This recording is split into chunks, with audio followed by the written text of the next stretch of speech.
Turn it up.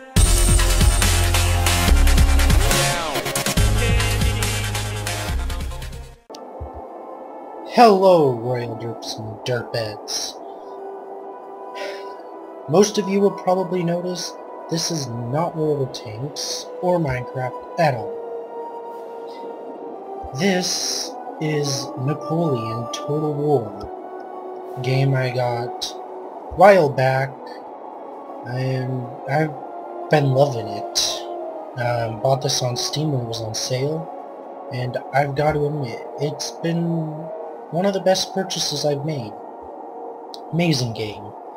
I haven't played any of the other Total War games, but they seem worth it. For all of you who don't know, this is a real-time strategy game. Well, there it goes, I guess.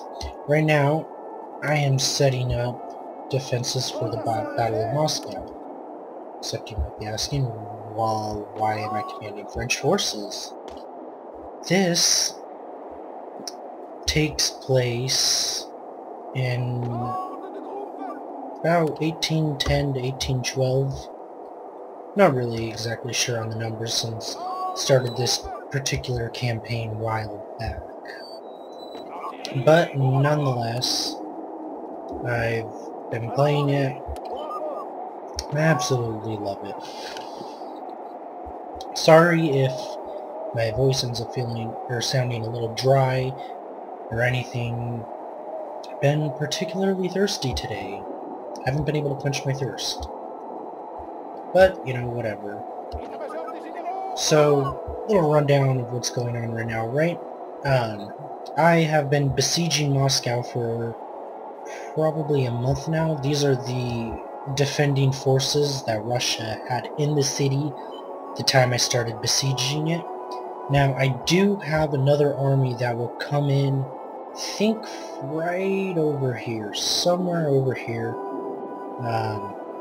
It's about where I had them relative to the big scale map of all of Europe. This could very well be the last battle of this campaign. I'm not exactly sure. I've never quite completed a campaign as much as many campaigns I've actually done. I've never really completed it. I get so far, it gets too easy, and honestly, if one of my armies perished, it didn't matter. I had 5 more to take its place, which is no easy feat. So, for any of you who kind of don't know anything about this game, just give you a short rundown. Here you've got your cavalry. This is actually, well, he has no general. The Russians did not have a general in Moscow at the time, so it's taken one of his other units and made it into his general. These guys are lancers, which means they're going to be really deadly if they charge me. He's got Jaegers, or hunters, and I mean, just look at the detailing first. I mean, this is actually really nice. I always love this. But anyways, before I get too off track, just some light infantry. As you can see, in the top right of that little panel will give me count numbers for what their total is at the time and what it was at the beginning of the battle. And then just give tidbits of information about that regiment. Got artillery, well, horse-drawn artillery, and just regular artillery, line infantry, more artillery, and then more cavalry. I actually have a general, and he comes in his own separate unit here. Pretty much you just gotta protect him. He dies, and all the morale hurts, and can give you some pretty nice bonuses. So, as I've sat here for 2 turns, besieging the city, I've been able to gain fortifications, trenches, fences, mines, in the case of my light infantry, which are they have a longer range than line infantry and they're more accurate. But they only have 90 usually. This unit, as you can see here, only has 81. They've lost 9 troops. Not too much, not too worried about it. But as I come down this line, most of my units have actually lost men. Anyways, let's get on with it. Can't really do much, as you can see up here. I've kind of got a screwy location. He is down here in the red, and I can deploy up here in the blue. Kind of screwy. Also, the only reason I can see his forces is because I've got a better general than him. Well, technically he doesn't have a general, but whatever. Close enough. So I'm just going to start the battle here. Let them just fire at will. These guys ain't going to really be able to do much. But they can fire into the town for all I care. And that can at least provide something, if he so chooses to leave forces in there. As it's not looking like he's really doing. Oh well, not much loss there. One thing about these barricades, you can't dislodge your artillery pieces out of them and move them around. They are stuck there. So I don't know why I don't have any sound on like the cannons going off or whatever. Really apologize for that, guys. But can't really do much about it. Never really found out what causes it. Now, it's just the waiting game. Right now I'm just watching the mini-map, seeing his different movements, you know, trying to predict... Sorry, guys. So, trying to predict what he's going to do. So you can see he's kind of moving up some forces here. And, frankly, I just want to be ready for him. Let's fire into this slot here. There, I'll have the best chance of hitting him. Oh, there's some sound. Yeah, they've done really nice work with this. And the cannonballs and everything, they'll literally carve through the ranks. It's pretty well done. But anyways, I'm gonna have to get ready for those guys. For now, I'll just have my cavalry walk over there. Not really in much of a rush. He's not charging right now. And there he goes, he's pulling them back.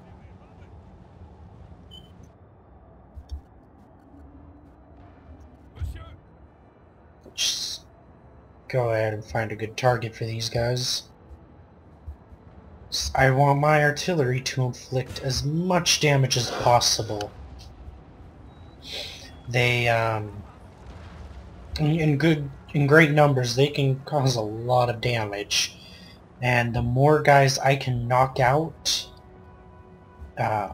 before he reaches the main body of my forces, the more beneficial it will be in the long run.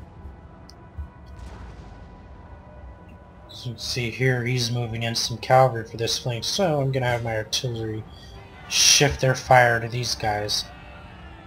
And they're charging, which I'm actually really okay with. And if any of you guys noticed that, there was a building collapsing. Been damaged from artillery or whatever.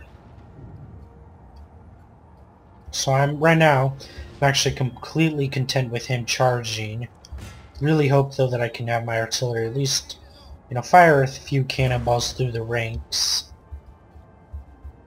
Unfortunately with these bushes and all the hills and stuff, it's kind of difficult.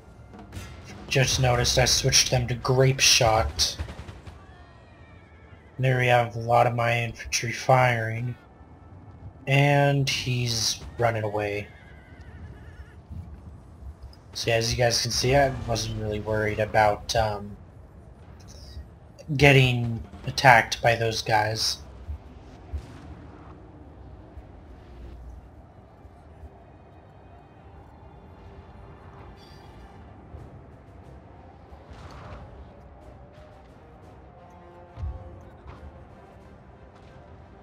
So right now I'm just going to have my cavalry run over there. Go ahead and put them in a diamond formation, since they're probably going to be used on infantry first. One thing that I've learned is the diamond formation is very useful when charging head-on into line infantry. Don't really know a lot of the reasoning behind it necessarily, but it's quite useful. One thing that I have learned though, don't do it against other cavalry units. No idea why, it hasn't seemed to work out well. Kind of a shame. I'd like to be able to just leave them in that formation permanently, but if I can't do that, no harm done.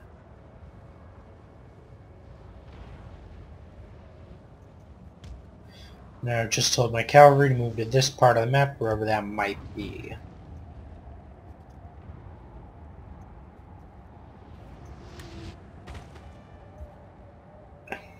So as you guys can probably see, he's getting dangerously close, and he's moving to flank me.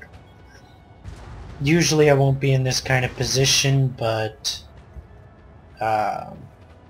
kinda didn't have any way to change that. So now I'm gonna go ahead and take out his artillery now that he's left him exposed. I don't know why those guys are sitting there. I thought I told them to move back. Whatever, not too much harm done as long as I can rout these guys. Which I'm really hoping I can, because I've taken some really nasty losses. Because they were standing there for a good while. And unfortunately these guys ain't lancers, so they don't get a massive charge bonus. As you can see, the bottom left hand corner, that's his morale level. It's wavering right now. And there he goes. He's broken. Hoping to kind of shatter them, but I've got more pressing concerns.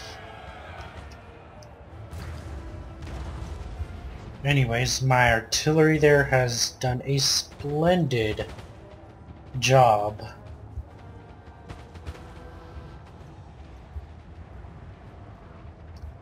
As you see here, he's sending back some of his infantry to get rid of my cavalry.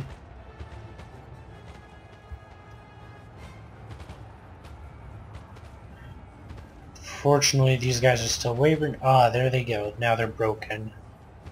Awesome.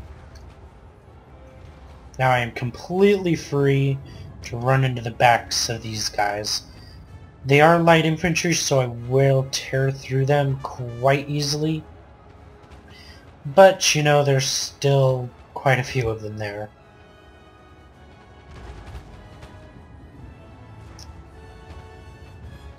So far, this is going extremely well.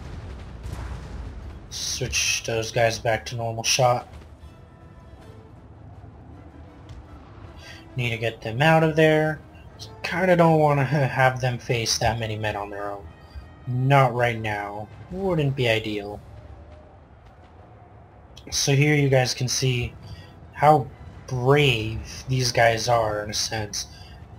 So a little note to take, this is actually the best army I've got, not general-wise. I actually don't have Napoleon in this army. Kind of a shame, but, you know, whatever. Got what I got. But these are actually considered elite infantry.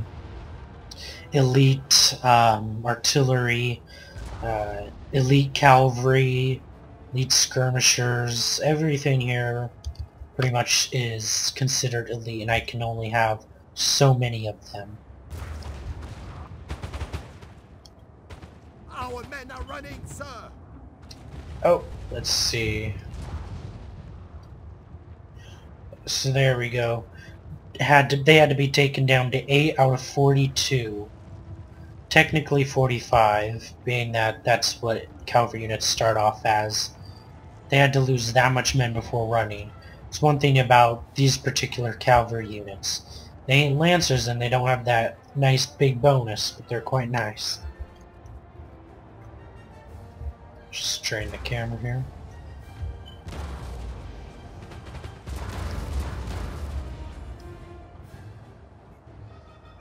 So yeah, unexpectedly, this battle has actually gone better than I had hoped, which is quite a relief.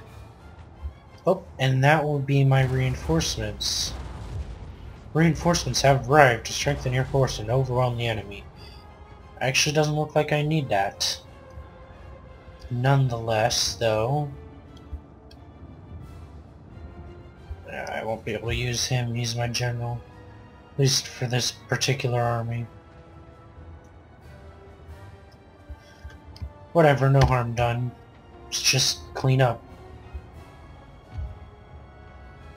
The men are fatigued, sir, and must rest a while. I'm actually assuming that's these guys here. No, guess not. I actually don't know who that is then. I haven't had much people run or anything. Only my cavalry, which once I get them into combat, I mean, they're always running.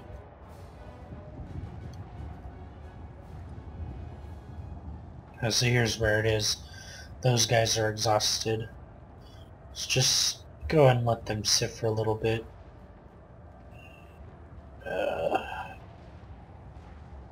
Go ahead and just have them walk over to them. And I need them charged because they're going to shoot here very soon.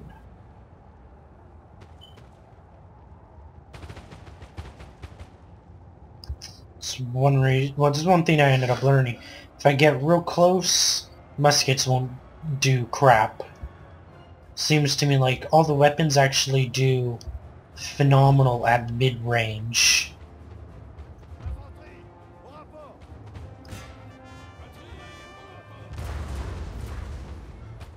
A glorious victory, sir, is soon to be yours. Oh, there we go. Enemy general killed. This is what I've been looking for. Absolutely shatters the morale. As you can see, immediately these guys started wavering. Doesn't help that I have cannonballs raining down on them. Which certainly didn't help.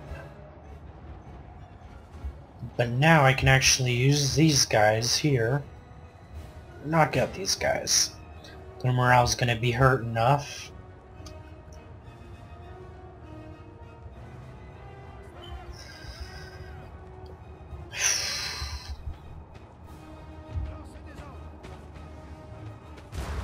Just continue trading fire right now. Really hope I can keep these guys behind these trenches. Because they are only light infantry. Really don't want to put them in harm's way more than I have to.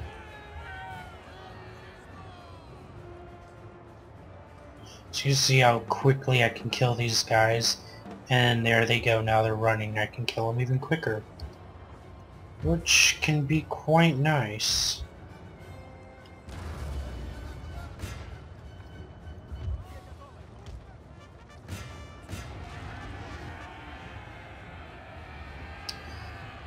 Looks like I'm almost done. And must rest a while.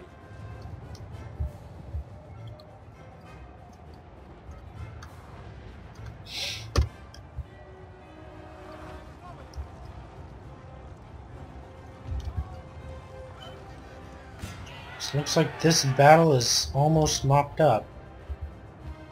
Just for the hell of it. Let's grab a bunch of infantry. Tell them to go melee only. Oh, oh hey, I had already stopped these guys. Maybe not. Well, they're stopped now. And they somehow shot their own barricades. And there we go. In fact, these two infantry right here had ended up routing, I guess. It's one thing. You get too close, or you look like you're going to charge or something, they can snap at any moment. Especially towards the end of the battle, and their general has either fled the battlefield or has been killed or wounded. They shatter pretty easily. Let's see how that went.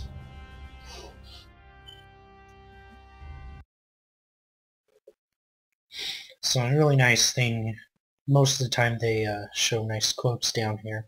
It's pretty neat, but yeah, they're just, looks like they're just giving me information about the game, which I don't really care about. Most people would, but I've played this game enough to know just about everything. So, you can see here the amount of men that are deployed was vastly different. Now this is also counting my second army down here. Never really joined the fight, but technically they were called in as reinforcements, whatever. Here you can see he didn't do well at killing much of my men, which is very nice. It seems as of lately I've been getting this result more and more.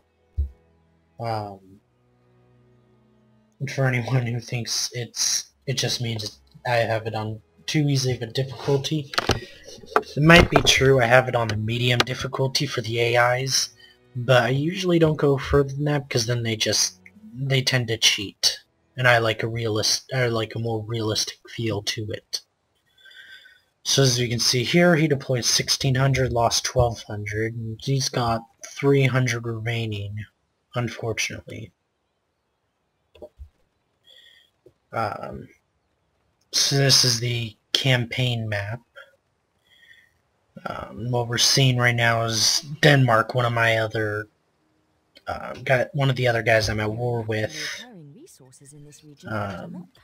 moving forces around and stuff like that. Don't really care about that, don't have the money. And this is just a message from one of my spies. And I've actually built a lot of things. Kind of surprised. But anywho,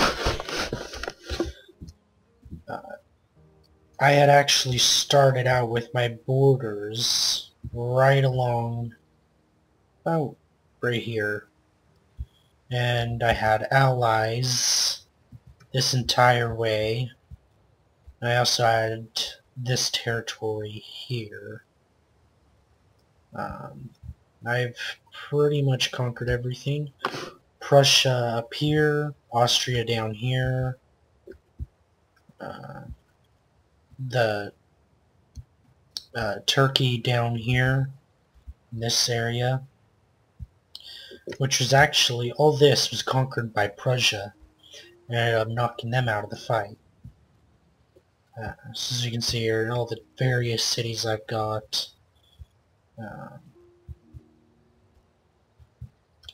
Rivers, forests, whatever. Down here, my gold, the date, which actually this campaign ends after late December 1812. And victory conditions, if I can find it. Well, this is the last one, Moscow. But if we go into victory conditions here, you know, we can see the list of territories I have to control. Only one is Moscow. And here I have to have 35 regions. I've got 64. I'm well in that number. So I guess we'll just finish this up here. So this is just power, pretty much, you know, how it just shows the difference.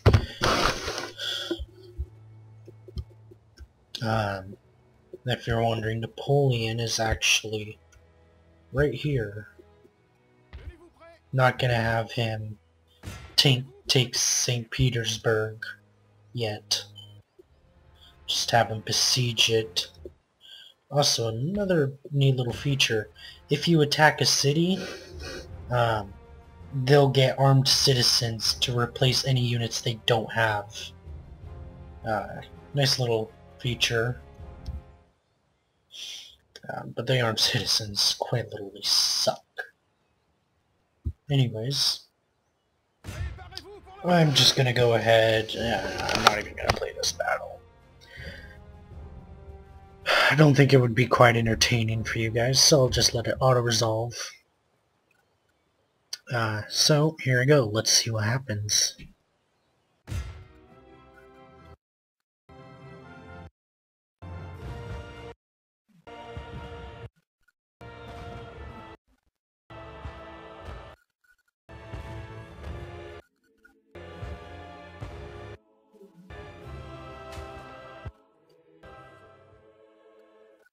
Our enemies said we could not win. What difference, they ask, could one man make? Every difference, I replied, if that man is Napoleon. Napoleon watched their cities fall. He expected victory, nothing less would do. Victory came because he willed it. Napoleon's will, Napoleon's ambition, set a match to the kindling of the world.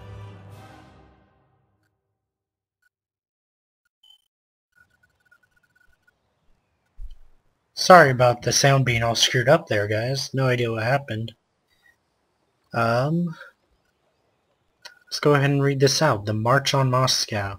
So ends the March on Moscow, mon Emperor.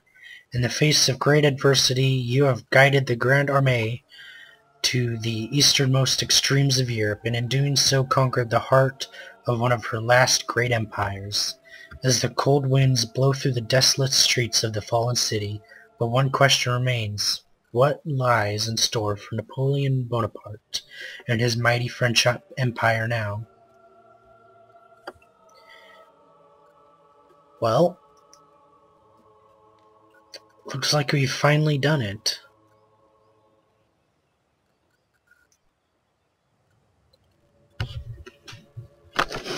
Thanks for watching, guys. Hope you check out some of the other videos on the channel. If you go ahead and leave a like for this video if you enjoyed it or want more. It's a great way for me to tell what's liked and what's not, ironically. Make sure to subscribe, and I'll catch you later.